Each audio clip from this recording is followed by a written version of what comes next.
Tudo bem aí com vocês? Espero que todos estejam bem aí para a nossa aula de hoje.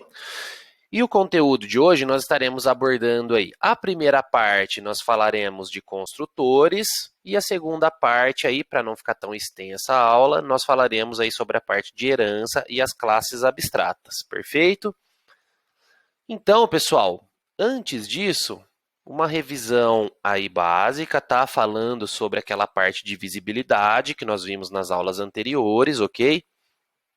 E para relembrar, nós temos aí os modificadores de acesso, ok? Ou seja, o private é aquele modificador que apenas a classe vai ter acesso aos atributos e os métodos, ok? Então, não é transmitido por herança, ou seja, caso existam classes que são filhas de outra classe, as classes que são filhas não conseguirão acessar os atributos e métodos da classe pai, ou classe mãe, no caso, ok? O modificador protected, os atributos e os métodos, eles serão visíveis por todas as classes do mesmo pacote, incluindo a própria classe que tenha aí esses atributos protected, beleza? E depois nós temos o modificador public, onde os atributos e os métodos, eles possuem a visibilidade irrestrita.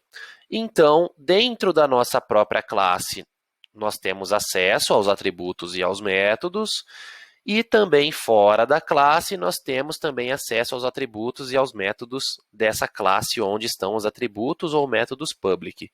E também independe se as classes estão dentro do mesmo pacote ou fora do pacote dessa classe aí, beleza? Então, pessoal, falando sobre construtores, eles são utilizados basicamente para inicializar as variáveis de uma classe, ok? Então, nós temos ali aqueles atributos dentro da nossa classe, e aí nós utilizamos os construtores para inicializar os valores dessas variáveis, desses atributos aí, ok?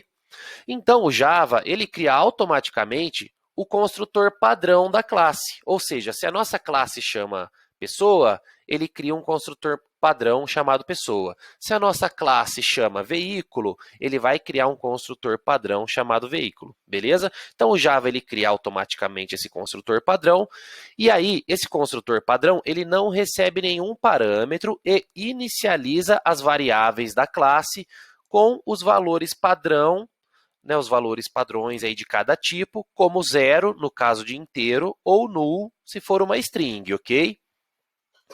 E aí, para nós inicializarmos as variáveis com valores diferentes, nós precisamos criar os nossos próprios construtores. Tudo bem? Então, o construtor, ele é um método, tá? Porém, ele é um método que ele é obrigatório para toda classe, ele é utilizado para inicializar as variáveis de uma classe. O construtor, ele pode chamar outros métodos, ok? Então, podem ser métodos da própria classe ou podem ser métodos de uma outra classe externa, tudo bem? Então, o construtor aí, ele tem essa funcionalidade. O construtor, ele não tem um tipo de retorno. Então, ele não retorna uma string, ele não retorna um inteiro, ele não tem tipo de retorno. Ele também aceita parâmetros, que a gente já viu aí na aula passada, e o construtor também é um método que aceita sobrecarga. Então, aqui tem uma palavra nova, que é esse conceito de sobrecarga. E o que seria aí a sobrecarga, gente? Nós estaremos vendo aí nos slides posteriores como é que funciona a sobrecarga, tá? Mas, basicamente, a sobrecarga é como se nós tivéssemos vários construtores, porém, cada construtor tem a sua assinatura diferente do outro construtor. Então, o construtor, ele é o mesmo. Então, por exemplo, vamos supor que nós temos um construtor. E esse construtor, ele pode receber parâmetros. Então, a nossa classe tem lá o atributo idade, o atributo nome, que é do tipo string, e o atributo idade, que é do tipo inteiro. Nós podemos criar dois construtores pessoa.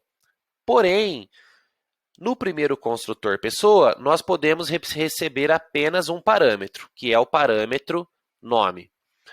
No segundo construtor, nós também podemos receber apenas um parâmetro, que é o parâmetro pessoa. Tá, beleza, mas aí a gente tem dois construtores, porém esses dois construtores são iguais, porque os dois recebem apenas um parâmetro. E como que o Java sabe como que ele vai chamar o construtor correto?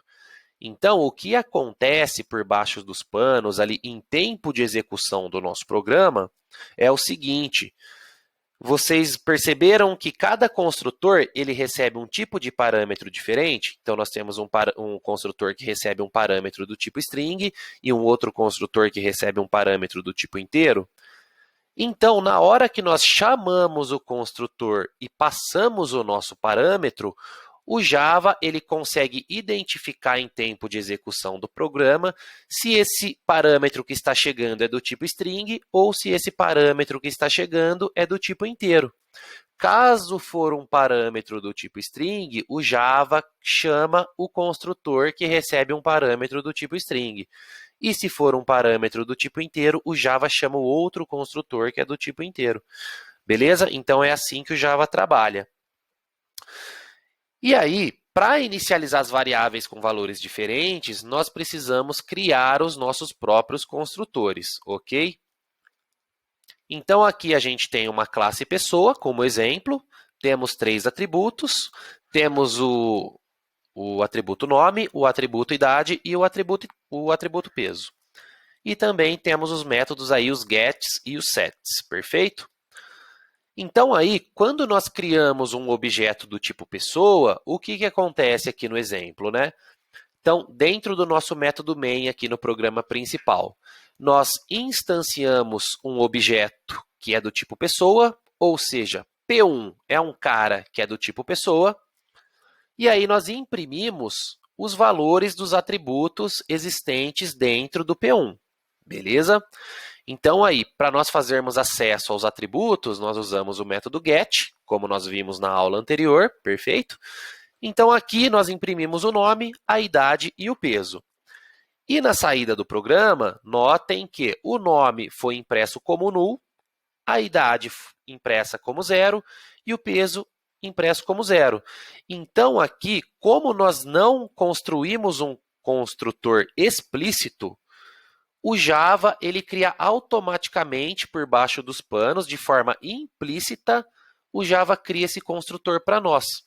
Porém, o Java cria um construtor vazio. Criando esse construtor vazio, o que acontece? Os atributos da nossa classe, eles são inicializados com os seus valores padrões. Ou seja, o nome, que é uma string, ele é inicializado com um valor padrão. Qual que é o valor padrão de uma string? Ela é inicializada como nula, caso nós não tenhamos atribuído algum valor para essa variável, beleza? O valor padrão de uma variável inteiro é 0 e o valor padrão de uma variável double também é 0. Porém, notem que tem o ponto aqui porque o double é um cara do tipo decimal, um valor decimal, beleza? Então aí, se a gente cria um construtor vazio, o que acontece? A mesma coisa do slide anterior, a saída continua do mesmo jeito.